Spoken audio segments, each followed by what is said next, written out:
Conditional స్టేట్మెంట్స్లో if అంటే ఏంటి, if else అంటే ఏంటి, నెస్టెడ్ ఇఫ్ అంటే ఏంటి, నెస్టెడ్ ఇఫ్ ఎల్స్ అంటే ఏంటి, అండ్ స్విచ్ కేసెస్ అంటే ఏంటి, ఇవన్నీ ఈరోజు మనం ఈ వీడియోలో కవర్ చేద్దాం. Hello guys, welcome back to Java tutorial series. ఈరోజు మనం ఏం నేర్చుకుందామంటే, ఇందాక చెప్పినట్టు decision making statements in Java. మీకు జావా అని చెప్తున్నాను కానీ మీకు జావాకి సి లాంగ్వేజ్కి రెండిట్లకి సేమ్గానే ఉంటుంది. ఇది చూడండి, ఒక్కొక్కటి ఇన్ డీటెయిల్గా ఎక్స్ప్లెయిన్ చేసుకుంటూ వెళ్దాం. ఈ డెసిషన్ మేకింగ్ అనేవి 2 టైప్స్ కింద డివైడ్ అయినాయి. ఒకటి ఇఫ్కి సంబంధించింది, ఒకటి స్విచ్. ఇవి చాలా చాలా చాలా సింపుల్గా ఉంటుంది. నువ్వు ఎగ్జామ్ ఉండి చూస్తున్నావో ఏముండి చూస్తున్నావో నాకైతే తెలియదు, కానీ ఈ వీడియో చూసావంటే నీకు ఇవి అలా నిద్దట్లో లేపి అడిగినా నువ్వు చెప్తావన్నమాట. చూడు, నేను నేర్పుతాను. ఇక్కడ చూడు, ఇఫ్ ఎల్స్. ఫస్ట్ ఇది చూద్దాం, ఇఫ్ కండిషన్ అంటే ఏంటో చూద్దాం. చూడు, ఇఫ్ ఇఫ్ అంటే ఏంటి, అయితే, అంతే కదా తెలుగులో. ఇక్కడ చూడండి, టెక్స్ట్ ఎక్స్ప్రెషన్ అంటే మామూలుగా బేసిక్ సింటాక్స్ వచ్చేసి ఏంటంటే ఇది. ఇఫ్ బ్రాకెట్స్లో కండిషన్ రాస్తాం. ఈ ఇఫ్కి open braces, closed braces, curly braces open చేస్తాం, క్లోజ్ చేస్తాం. ఇదేంటి, ఈ ట్రూ అని ఉంది కదా కామెంట్ లైన్లో, అది ఇఫ్ లోపల ఉన్న స్టేట్మెంట్స్. ఓకేనా, అది ఇక్కడ మనం ప్రోగ్రాంలో చూద్దాం. చూడండి, ఇనిషియల్గా ఈ వాల్యూ 10 ఇచ్చాడు. ఐ లెస్ దాన్ 15 అయితే కండిషన్ ఈజ్ ట్రూ అని ప్రింట్ చేయమన్నాడు. ఇక్కడ చూడండి, ఇఫ్ అని రాసుకున్నాడు, కీవర్డ్, ఇట్స్ ఎ కీవర్డ్. తర్వాత బ్రేసెస్లో ఒక కండిషన్ రాశాడు. కండిషన్ ఏం రాశాడు, ఒకవేళ ఐ అనేది 15 కన్నా చిన్నదైతే, అయితే అంటే ఆ కండిషన్ ట్రూ అయితేనే. ఓకేనా, ఇప్పుడు ట్రూ అయింది కదా, 10 లెస్ దాన్ 15, 15 కన్నా 10 చిన్నది కాబట్టి లోపలికి వచ్చింది. అప్పుడు మీకు ఏం ప్రింట్ అవుద్ది, కండిషనల్ స్టేట్మెంట్ ఈజ్ ట్రూ అని ప్రింట్ అవుద్ది. అదే మీకు డయాగ్రమాటిక్గా చూపిస్తాను చూడండి. Text expression. టెక్స్ట్ ఎక్స్ప్రెషన్ అంటే ఏంటి, మీకు ఇందాక చెప్పినట్టు ఇది. ఇక్కడ కండిషన్ రాసుకుంటారు కదా, అది. ఓకే, ఒకవేళ ఈ టెక్స్ట్ ఎక్స్ప్రెషన్ అనేది ట్రూ అయితే, కండిషన్ సాటిస్ఫై అవుతాయి. బాడీ ఆఫ్ ఇఫ్ అంటే ఏంటంటే మీకు ఇక్కడ చూపించాను చూసారా, బాడీ ఆఫ్ ఇఫ్ అంటే ఇది. ఈ ప్రింట్ స్టేట్మెంట్ ఉంది ఇది. ఈ ఇఫ్లో ఈ కర్లీ బ్రేసెస్ ఉన్నాయి కదా, ఈ లోపల ఏదైతే రాస్తారో అది ఇఫ్ బాడీ అంటారు. ఓకేనా, అది కండిషన్ ట్రూ అయితే వచ్చి ఇది ఎగ్జిక్యూట్ అవుద్ది. కండిషన్ ఈజ్ ట్రూ అని, ఇక్కడ కండిషన్ ట్రూ అయింది కదా, ఎగ్జిక్యూట్ అయింది. అంతేనే ఇక్కడ మీకు కండిషన్ ఈజ్ ట్రూ అని ప్రింట్ అయింది. నెక్స్ట్, ఒకవేళ మీరు తీసుకున్న కండిషన్ ఫాల్స్, నేను ఇక్కడ 15 బదులు 9 అని ఇచ్చా. ఇప్పుడు ఇది కండిషన్ ఫాల్సే కదా, అంటే కండిషన్ సాటిస్ఫై అవ్వదు కదా. అప్పుడు ఏం జరుగుద్ది, ఈ లైన్ ప్రింట్ అవ్వదు, అసలు ఈ ఇఫ్ బాడీలోకే వెళ్తుంది ఎగ్జిక్యూషన్ అనేది. బయటకు వచ్చేసి కింద ఉన్న కోడ్ ఎగ్జిక్యూట్ అవుద్ది. మనకి కింద ఏం కోడ్ రాయలేదు కాబట్టి ఎగ్జిక్యూషన్ అనేది జరగలేదు. చూడండి, ఇఫ్ అయితే కండిషన్ ట్రూ అయితే దీంట్లోకి వచ్చి బాడీలో ఉన్న కోడ్ అంతా ఎగ్జిక్యూట్ అవుద్ది. లేదు అంటే కిందకు వచ్చేసి రిమైనింగ్ బాడీ అంటే మీరు కోడ్లో మిగతా బాడీ ఉంటుంది కదా, దాన్ని ఎగ్జిక్యూట్ చేసుకుంటే వెళ్తుంది. ఓకేనా, అది ఇఫ్ అంటే. ఇప్పుడు స్టేట్మెంట్ చూడండి, if statement is the simplest decision making statement. It executes the black of the code only if the given condition is true. అంటే మీరు ఇచ్చిన కండిషన్ ట్రూ అయితే మాత్రమే ఎగ్జిక్యూషన్ అనేది చేస్తుంది, లేదంటే స్కిప్ చేసేసి నెక్స్ట్కి వెళ్ళిపోతుంది. ఓకేనా, ఇప్పుడు ఇఫ్ అయిపోయింది, మనం తీసుకున్న వాటిలో ఇఫ్ కండిషన్ అయిపోయింది. ఇప్పుడు ఇఫ్ ఎల్స్. ఓకే, కొన్నిసార్లు మీరు ఏం చేస్తారు, ఒక కోడ్ రాస్తున్నారు. ప్రస్తుతం ఒక కోడ్ రాసేటప్పుడు మీరు అయితే కండిషన్ ట్రూ అయినప్పుడు, సరే నేను కూడా చెప్తాను చూడండి. నేను ఓట్ల ఎలక్షన్కి ఒక ఓటింగ్ మిషన్ అనేది డిజైన్ చేయాలి. దాని కోడ్ రాయాలంటే ఫస్ట్ ఏం చేయాలి, నేను ఒకవేళ కండిషన్ ట్రూ అయితే, అంటే నాకు 18 సంవత్సరాల కన్నా ఎక్కువ ఉంటే this boy is eligible for voting అని రావాలి. లేదు, నాకు 18 సంవత్సరాల కన్నా తక్కువ ఉంది నా ఏజ్, అప్పుడు ఏం ప్రింట్ అవ్వాలి, this boy is not eligible for voting అని రావాలి కదా. ఇక్కడ ఏం చేస్తున్నాం, రెండు కండిషన్లో కండిషన్ ఒకటే. ఒకవేళ కండిషన్ ఫాల్స్ అయితే నాకు వేరే కోడ్ ఎగ్జిక్యూట్ అవ్వాలి కదా, అప్పుడు దీన్ని యూజ్ చేసుకుంటాం. చూడండి, టెక్స్ట్ ఎక్స్ప్రెషన్ ఇందాక సింటాక్స్ కూడా సేమ్. ఇఫ్ బ్రేసెస్లో ఒక కండిషన్ రాసుకుంటాం. ఇక్కడ దీనికి ఓపెన్ క్లోజ్ ఉంటుంది. సారీ, ఇక్కడ పెట్టలేనట్టున్నారు. ఇక్కడ ఓపెన్ చేస్తాం, దీన్ని ఇక్కడ క్లోజ్ చేసాం. నేను ఈ ఇఫ్కి ఓపెన్ చేసా, క్లోజ్ చేసా. నెక్స్ట్ ఎల్స్కి ఓపెన్ చేసా, ఎల్స్ క్లోజ్ చేసా. ఓకే, ఇప్పుడు ఏంటి, ఈ కండిషన్ ట్రూ అయితే ఇది ఎగ్జిక్యూట్ అవుద్ది. ఒకవేళ ఈ కండిషన్ అనేది ఫాల్స్ అంటే ఈ కండిషన్ తప్పు, అప్పుడు ఏం ఎగ్జిక్యూట్ అవుద్ది, ఇది ఎగ్జిక్యూట్ అవుద్ది. ఓకేనా, ఇప్పుడు ఇక్కడ చూద్దాం. మనం తీసుకున్న కండిషన్ ట్రూ అయితే ఇఫ్లో ఉన్న బాడీ ఎగ్జిక్యూట్ అవుద్ది, ఇఫ్ కండిషన్లో రాసింది. లేదు నీ కండిషన్ తప్పు అయితే ఎల్స్లో ఉన్న బాడీ ఎగ్జిక్యూట్ అవుద్ది. అంటే ఏంటి, ఇప్పుడు నేను నా ఏజ్ అనేది 18 కన్నా ఎక్కువ ఉందనుకో, condition true, this boy is eligible for voting అని ఇక్కడ ప్రింట్ అయిపోద్ది. లేదు నాకు ఏజ్ తక్కువ ఉంది 18 కన్నా, అప్పుడు false, this boy is not eligible అని వచ్చేసి జస్ట్ తర్వాత కింద కోడ్ అయితే ఏది ఉందో అది ప్రింట్ అవుద్ది. నాట్ ప్రింట్ అంటే ఏదైతే ఎగ్జిక్యూట్ అవ్వాలో అది ఎగ్జిక్యూట్ అవుద్ది. ఓకేనా, మీకు ఇఫ్ ఎల్స్ గురించి ఒక ఐడియా వచ్చిందిగా. ఇక్కడ ఏం తీసుకున్నారో చూడండి. ఫస్ట్ డెఫినేషన్ చూసుకుందాం. The if else statement allows you to execute the one block of code if condition is true. ఇక్కడ ఈ కండిషన్ ట్రూ అయితే ఒక బ్లాక్ ఆఫ్ కోడ్ ఎగ్జిక్యూట్ అవుద్ది.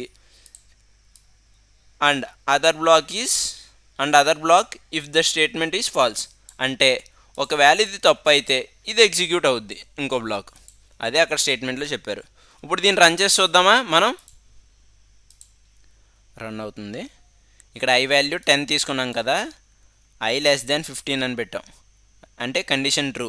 అంటే ఏం ప్రింట్ అవ్వాలి, దీంట్లో ఉన్నది ప్రింట్ అవ్వాలి. ఇఫ్ లోపల ఉన్నది, ఇఫ్ లోపల ఏముంది, ఐ ఈజ్ లెస్ దాన్ 15. మనకి ఏం ప్రింట్ అయింది, I is smaller than 15. Okay, smaller అనే లెస్ అని ఒకటే కదా, మీకు అర్థం అవడంగా అలా చెప్పా. Okay, next else. ఒకవేళ నేను కూడా 15 తీసేసా, 15 తీసేసి పర్ సపోజ్ 8 ఇచ్చా, 8 ఇచ్చి రన్ చేసా. ఇప్పుడు ఏమవుద్ది, ఇప్పుడు ఐ వాల్యూ పెద్దది కదా, ఐ వాల్యూ పెద్దది కదా, ఈ కండిషన్ తప్పు. అప్పుడు ఇది ప్రింట్ అవ్వదు, ఇఫ్లో ఉన్నది ప్రింట్ అవ్వదు, ఎల్స్లో ఉన్నది ప్రింట్ అవ్వదు. ఎల్స్లో ఏముంది, ఐ ఈజ్ గ్రేటర్ దాన్ 15. ఇక్కడ ఏం ప్రింట్ అయింది, ఐ ఈజ్ గ్రేటర్ దాన్ 15. ఓకేనా, ఇఫ్ ఎల్స్ అర్థమైందిగా. మనం ఏం కవర్ చేసాం, ఇఫ్ కవర్ చేసాం, ఇఫ్ ఎల్స్ కవర్ చేసాం. ఇప్పుడు ఇఫ్ ఎల్సిఫ్ అంటే కూడా చాలా ఈజీ. సరే, ఇది అయిపోయింది. నెక్స్ట్ మనం ఎల్సిఫ్లోకి వెళ్ళిపోదాం. Just give me second. ఇంకోండి, ఎల్సిఫ్ అంటే ఏంటంటే మీరు ఒక బ్లాక్ ఆఫ్ కోడ్ ఎగ్జిక్యూట్ చేయాలంటే మల్టిపుల్ కండిషన్స్ ఉన్నాయి. సరే, నాకు ఇప్పుడు ఏం తీసుకొని ఎగ్జాంపుల్గా, ఫర్ సపోజ్ మీ యొక్క క్లాస్లో మార్క్స్ ఉన్నాయి, అవి అనేది గ్రేటర్ దాన్ 90 మార్క్స్ కన్నా ఎక్కువ ఉంటే ఫస్ట్ ర్యాంక్ అని, 90 to 80 మధ్యలో ఉంటే సెకండ్ ర్యాంక్ అని, 70 to 80 మధ్యలో ఉంటే థర్డ్ ర్యాంక్ అని అది ప్రింట్ చేయాలి. ఇక్కడ ఏం చేయాలి, మీరు నెంబర్ ఆఫ్ కండిషన్స్ చెక్ చేయాలి. అర్థమవుతుందా, ఇప్పుడు ఒక కండిషన్ చెక్ చేయాలి, అది ట్రూ అయితే దాంట్లో ఎగ్జిక్యూట్ చేయాలి, లేదంటే నెక్స్ట్ కండిషన్కి వెళ్ళాలి. నెక్స్ట్ కండిషన్ ట్రూ అయితే దాని లోపల ఉన్నది ఎగ్జిక్యూట్ చేయాలి. మీరు ఇందాక దాకా ఏం చేశారు, ఇది ట్రూ అయితే దీంట్లో ఎగ్జిక్యూట్ చేశారు. ఒక కండిషనే చెక్ చేస్తున్నారు ఇక్కడ మీరు, ఇది కాదు, ఇది ఇక్కడ మీరు ఒక కండిషనే చెక్ చేస్తున్నారు, 2 కండిషన్లు చెక్ చేయట్లేదు కదా. ఒకవేళ 2 కండిషన్లు చెక్ చేయట్లేదు, మోర్ దాన్ 2 కండిషన్స్ చెక్ చేయాలంటే అప్పుడు ఇది ఏం వాడతాం, ఎల్సిఫ్ వాడతాం. దీన్నే ఎల్సిఫ్ ల్యాడర్ అని కూడా అంటారు. చూపిస్తాను చూడండి. ఫస్ట్ టెస్ట్ కేస్ 1 చెప్పాను కదా. ఫస్ట్ సింటాక్స్ అయితే ఇది ఇఫ్ ఉంటుంది, ఇఫ్కి ఒక కండిషన్ రాస్తాం. ఇఫ్ కండిషన్ ట్రూ అయితే ఈ ఇఫ్లో అది ప్రింట్ అవుద్ది. లేదు ఇది అయిపోయింది, ఫస్ట్ ఏం చేస్తుంది అంటే కంపైలర్ ఇక్కడికి వస్తుంది, ఈ కండిషన్ చెక్ చేసుకుంటుంది. ఓకే, ఈ కండిషన్ ట్రూ అయితే దీంట్లో ఎగ్జిక్యూట్ చేస్తుంది. లేదు ఈ కండిషన్ తప్పు, అప్పుడు ఏం చేస్తుంది, కిందకు వస్తుంది, అప్పుడు ఈ కండిషన్ చెక్ చేస్తుంది. ఈ కండిషన్ ట్రూ అయితే దీంట్లో ఎగ్జిక్యూట్ చేస్తుంది. లేదు ఒకవేళ ఈ కండిషన్ కూడా తప్పు అనుకో, మళ్ళీ కిందకు వచ్చేసి మళ్ళీ ఈ కండిషన్ చెక్ చేస్తుంది. ఇప్పుడు ఈ కండిషన్ కూడా తప్పు అనుకో, అప్పుడు ఇది ఎగ్జిక్యూట్ కూడా చేయదు, ఇది ఎల్స్లోకి వస్తుంది. డిఫాల్ట్ కూడా రాస్తాం కదా, అదే ఎల్స్లో ఏం రాస్తామో ఇది ఎగ్జిక్యూట్ చేస్తుంది అప్పుడు. ఓకే, అర్థమైందా. ఇప్పుడు చూద్దాం చూడండి. ఫస్ట్ టెస్ట్ కేస్ అంటే ఫస్ట్ కండిషన్ చెక్ చేస్తుంది, ట్రూ అయితే దాంట్లో ఉన్న స్టేట్మెంట్స్ ఎగ్జిక్యూట్ చేసి రిమైనింగ్ మళ్ళీ బాటమ్కి వచ్చేస్తుంది, ఇంక రిమైనింగ్ కేసెస్ చెక్ చేయదు. లేదు ఒకవేళ అది ఫాల్స్ అయితే నెక్స్ట్ దాని కింద ఎల్సిఫ్లోకి వస్తుంది, ఎల్సిఫ్ కండిషన్ చెక్ చేస్తుంది. ఒకవేళ అది కూడా రాంగ్ అయితే దాని కిందకు వస్తుంది, అది చెక్ చేస్తుంది. దాని కింద ఎల్స్ ఉంటుంది, ఎల్స్లో డిఫాల్ట్గా ఎగ్జిక్యూషన్ అనేది జరిగిపోతుంది. ఓకేనా, మీకు ఇది అర్థమైందిగా, ఎల్సిఫ్ లాడర్ కూడా అర్థమైందిగా. ఓకేనా, మనం ఏం కవర్ చేసాం, ఇఫ్ కవర్ చేసాం, ఇఫ్ ఎల్స్ కవర్ చేసాం, ఇఫ్ ఎల్సిఫ్ కవర్ చేసాం. సారీ, మనం దీన్ని ఎల్సిఫ్కి ఎగ్జిక్యూషన్ అనేది చేయలేదు కదా, చూద్దాం చూడండి. మనం ఐ వాల్యూ 20 తీసుకున్నాం. ఇక్కడ ఏం చేసాం, ఇఫ్లో ఐ ఈక్వల్ టు 10 అని పెట్టాం. 20 = 10 కాదు కదా, కండిషన్ తప్పు అంటే కిందకు వచ్చేది. ఇక్కడ ఎల్సిఫ్లో ఏం పెట్టాం, ఈ కండిషను లేదా ఈ కండిషను. ఇక్కడ ఏం పెట్టాం, ఐలో 20 = 15 కాదు కదా, తప్పు. సో మళ్ళీ కిందకు వచ్చేస్తుంది. మళ్ళీ ఇక్కడ 20 = 20 అవును కరెక్ట్. ఇక్కడ వచ్చేసి ఐ ఈజ్ 20 అని ప్రింట్ అవుతుంది. రన్ చేసి చూద్దాం చూడండి, రన్ అవుతుంది. చూసారా, ఐ ఈజ్ 20 అని ప్రింట్ అయింది. ఇక్కడ మీరు డెఫినేషన్ చూసుకుంటే, the if else if ladder allows multiple independent conditions to be checked in order. As soon as one of the condition is true it blocks the execution and reset skipping. అంటే ఏం చేస్తుందో చెప్పాను కదా మీకు, condition true అయితే execute చేస్తుంది దాంట్లో ఉన్నది, మిగిలిన స్కిప్ చేసుకుంటే వెళ్ళిపోతుంది. ఇంకా కండిషన్ ట్రూ అయితే, ఒకవేళ కాకపోతే కిందది ఎగ్జిక్యూట్ చేస్తుంది. ఓకేనా, ఎల్సిఫ్ లాడర్ కూడా అయిపోయింది మనకు. ఇప్పుడు next nested if. Nested if అంటే ఏం లేదు, మీకు ఈ ఇఫ్ వచ్చింది కదా, ఈ ఇఫ్ వస్తే మీకు ఈ నెస్టెడ్ ఇఫ్ వచ్చేసినట్టే. చూపిస్తాను చూడండి, ఇక్కడ ఉంది నెస్టెడ్ ఇఫ్. నెస్టెడ్ ఇఫ్ అంటే ఏంటి, నెస్టెడ్ అంటే ఏంటి, ఒకదాని లోపల ఇంకొకటి. సో ఇది కూడా అంతే, మీరు ఒక ఇఫ్ లోపల ఇంకో ఇఫ్ పెట్టారనుకో, అర్థమైందా. ఇప్పుడు ఫర్ సపోజ్ నేను 2 కండిషన్లు చెక్ చేయాలి. ఆ 2 కండిషన్లు ఎలా చెక్ చేయాలి, ఒక కండిషన్ ట్రూ అయితే, ఒక కండిషన్ ట్రూ అయిన తర్వాత ఇంకో కండిషన్ చెక్ చేయాలి. ఫస్ట్ కండిషన్ ట్రూ అయితేనే నేను సెకండ్ కండిషన్ చెక్ చేయాలి, లేదంటే చెక్ చేయకూడదు. అలాంటప్పుడు ఈ నెస్టెడ్ ఇఫ్ అనేది యూస్ చేస్తాం. దీని సింటాక్స్ చూడండి, సేమ్ యాజ్ ఇట్ ఈజ్ ఇఫ్కి ఎలా రాశారు ఇది కూడా అంతే. కాకపోతే ఇఫ్లో ఇంకో ఇఫ్ రాస్తారు అంతే. ఇక్కడ చూడండి, ఇఫ్ తీసుకున్నారు, ఇఫ్ కండిషన్ రాశారు, ఇఫ్ ఓపెన్ చేసుకున్నారు, ఇక్కడ క్లోజ్ చేశారు ఇఫ్ని. ఓకే, ఆ ఇఫ్ లోపల ఒక ప్రింట్ స్టేట్మెంట్ రాసుకున్నారు, దాని లోపల మళ్ళీ ఇంకో ఇఫ్ రాశారు. మీరు చెప్పాను కదా, ఈ కండిషన్ ట్రూ అయితే వచ్చి ఈ కండిషన్ ఎగ్జిక్యూట్ చేయాలి. అర్థమైంది కదా, అది అప్పుడు ఇది ప్రింట్ అవుద్ది. ఒకవేళ ఈ కండిషన్ ట్రూ అయితే ఇది ప్రింట్ అవుద్ది. లేదు ఒకవేళ ఈ కండిషన్ ఫాల్స్ అనుకో, ఇది ఎగ్జిక్యూట్ చేయదు. ఏది, ఈ ఇఫ్లో ఉన్న కండిషన్స్ ఎగ్జిక్యూట్ చేయదు. ఈ ఇఫ్ బయట ఉన్నది ఎగ్జిక్యూట్ చేస్తుంది, మళ్ళీ ఈ ఇఫ్ బయటకు వచ్చేసిన తర్వాత కింద కోడ్ ఏదైతే ఉంటుందో అది ఎగ్జిక్యూట్ చేసుకుంటే వెళ్తుంది. ఓకేనా, ఒక ఐడియా వచ్చిందా, అర్థమైంది కదా. మీకు అర్థం కాకపోతే కామెంట్ బాక్స్లో అడిగేయండి, నేను చెప్తా, డెఫినెట్గా నేను రిప్లై అనేది ఇస్తా. ఓకేనా, ఇప్పుడు డెఫినేషన్ చూద్దాం. A nested if is a if statement inside the another if statement. చూసాం కదా, ఒక ఇఫ్ లోపల ఇంకో ఇఫ్ రాసుకున్నాం. It is useful when a second condition depends on the first. చెప్పాను కదా, ఈ ఫస్ట్ కండిషన్ మీద సెకండ్ కండిషన్ డిపెండ్ అవుతుంది. అంటే మీకు ఒక కండిషన్ ట్రూ అయినప్పుడే రెండో కండిషన్లోకి రావాలి. అలాంటప్పుడు దీన్ని యూస్ చేస్తారు. ఓకేనా, దీన్ని ఎగ్జిక్యూట్ చేసి చూద్దామా. ఇక్కడ ఏమి ఇచ్చారు, ఫస్ట్ మనం రన్ చేసేద్దాం, టైం తీసుకుంటుంది కదా. ఇక్కడ చూడండి, ఐ వాల్యూ ఇనిషియల్గా 10 ఇచ్చారు. ఇఫ్ 10 <15 అని కండిషన్ ఇచ్చారు. అవును, ఈ కండిషన్ ట్రూ. ఇప్పుడు ఏమవుద్ది, ఈ లోపలికి వస్తుంది. ఈ లోపల ఏముంది, ఐ ఈ స్మాలర్ దాన్ 15. ఇది ఇది ఎగ్జిక్యూట్ అయిపోద్ది.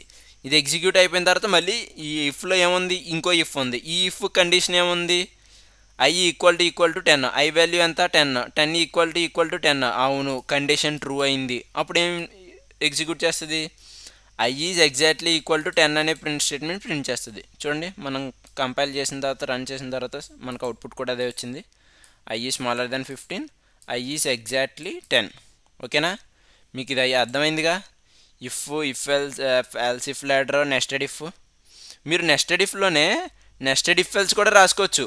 అంటే ఏంటి, ఒక ఇఫ్లో ఇంకో ఇఫ్ ఎల్స్, ఎల్స్లో కూడా ఇఫ్ ఎల్స్ కూడా రాసుకోవచ్చు మీరు. అర్థమైంది కదా. Okay, next switch expressions. అంటే ఒక కేసు సెకండ్ కేసు అలాగా కేసులు చెక్ చేసుకుని వెళ్ళి ఒక దుక్కున్న ట్రూ అయితే అక్కడ బ్రేక్ చేసేసి కిందకు వచ్చేసి ఇలా ఉంటుంది. దీన్ని ఎగ్జిక్యూట్ చేసి చూద్దాం మనం ఇప్పుడు. ఈ స్విచ్ కేసెస్ ఎలా వర్క్ అవుతాయంటే చూడండి, ఫస్ట్ మనం ఇక్కడ చూద్దాం. ఈ డయాగ్రామ్ చూస్తే మీకు బాగా అర్థమవుతుంది. మనం ప్రోగ్రామ్ ఇక్కడ స్టార్ట్ అయిందనుకోండి, ఒక స్విచ్, ఒక కండిషన్ అనేది, ఒక ఎక్స్ప్రెషన్ అనేది రాస్తాం మనం. ఇక్కడ చూపిస్తాను చూడండి కావాలితే. ఇక్కడ ఎలా రాసాం, స్విచ్కి నమ్మని అంటే ఈ ఇంటీజర్ని ఇక్కడ తీసుకుంటున్నామని. మనం ఇలాగే కాకపోయినా ఒక సపోజ్ a+b² అని రాసి దాన్ని ఒక వాల్యూలో పెట్టి ఆ వాల్యూని వచ్చిన అవుట్పుట్ మాత్రం దీనికి ఈక్వల్ అవుతుంది, దీంట్లో ఎగ్జిక్యూట్ అవ్వాలి. అర్థమైందా? నాకు తెలిసి మీకు అర్థం కాదని చెప్తాను చూడండి. కేస్ ఒకవేళ మనం తీసుకున్న కండిషన్ చెక్ చేస్తుంది. ఫస్ట్ చెక్ చేసిన తర్వాత ఆ వాల్యూ ఏదైతే ఉందో ఆ వాల్యూ దీంట్లో ఉంటే, కేస్ 1 కండిషన్లో కానీ, కేస్ 2 కండిషన్లో కానీ, అలా ఎన్ని కండిషన్స్ అన్నా రాసుకోవచ్చు మనం. నాట్ కండిషన్స్, కాకపోతే వాల్యూ, ఆ వాల్యూ ఉంటాయి. మీకు ఎలా చూపిస్తాను చూడండి, మీకు ఇది అర్థం కాదు, ఇక్కడ చూపిస్తే కానీ అర్థం కాదు. ఇక్కడ చూడండి, నమ్ = 20 అని ఇచ్చాను, ఇక్కడ కేస్ = 5 అని ఇచ్చా. ఈ 25 ఒకటా? కాదు కదా.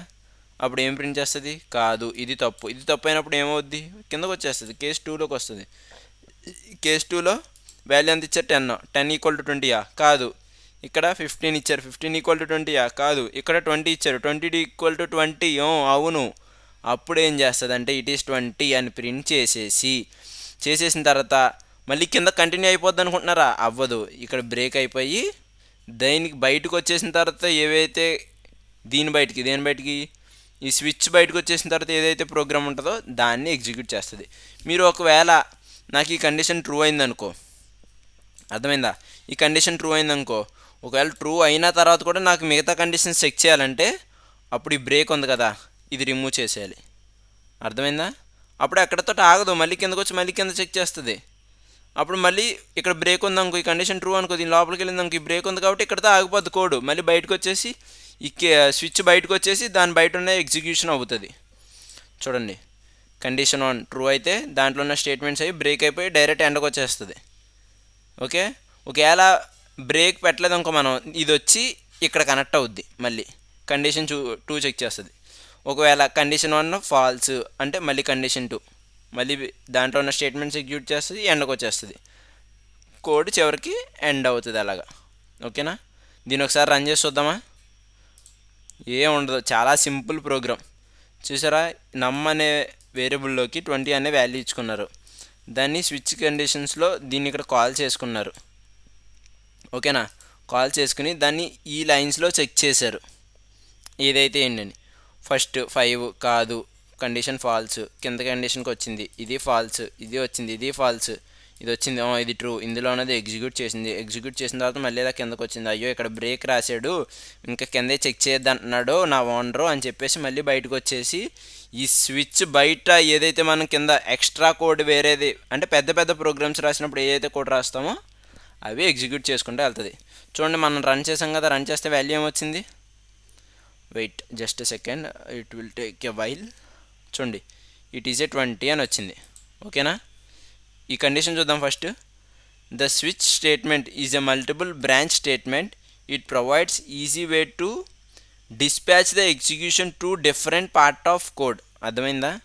To different part of code execute చేయడం కన్నా, అంటే మీరు ఇఫ్ ఎల్స్ అలా వాడడం కన్నా, అంటే మీకు ఎల్సిఫ్ లాడర్ చెప్పాను కదా, ఆ కండిషన్ కన్నా మీకు వాల్యూ ఇదైతే డైరెక్ట్ దాంట్లోనే కోడ్ ఎగ్జిక్యూట్ అయిపోవాలి అని అనుకున్నప్పుడు మీరు ఈ స్విచ్ కేసులోకి అనేది వస్తారు. అర్థమైందిగా? ఐ హోప్ ఈ వీడియో మీకు అర్థమయ్యి ఉంటుంది, యూస్ఫుల్ అయ్యి ఉంటుంది. మీరు ఇప్పటివరకు మా ఛానల్ని సబ్స్క్రైబ్ చేసుకోకపోతే వెంటనే నా ఛానల్ సబ్స్క్రైబ్ చేసుకోండి.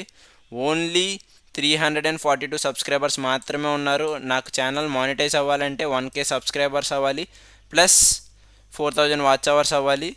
మీకు యూస్ఫుల్ కంటెంటే నేను మీకు అందజేస్తాను. మీ సపోర్ట్ ఉంటే నేను ఎప్పటికైనా ఎదుగుతాను. Okay, thank you. Let's wind up this section.